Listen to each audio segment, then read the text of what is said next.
Morning बच्चों। मैं आपको भक्तिन पाठ का सारांश सुना रही हूँ।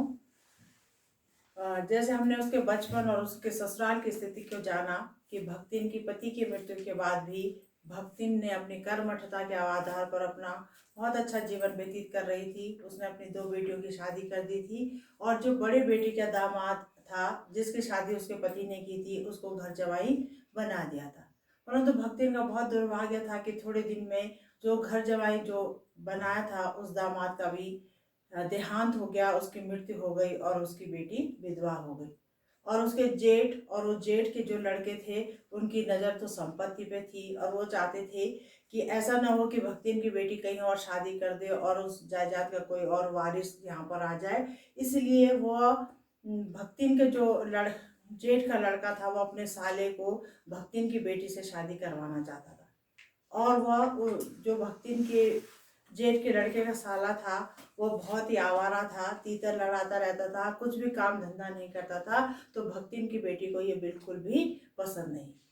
एक दिन उन्होंने षड्यंत्र रचा। जब घर में कोई नहीं था, भक्तिन की बेटी घर में थी और उसको उसके कमरे में भेज दिया और खुद गांव वालों को बुलाने चलेगी कि देखो ये दोनों एक कमरे में थे।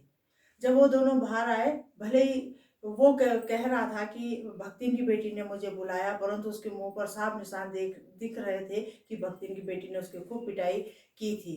परंतु जो पंचायत ने फैसला सुनाया, उन्होंने कहा कि तुम दोनों एक कमरे में थे, इसलिए तुम दोनों को शादी करनी पड़ेगी और उन दोनों का विवाह हो जाता है।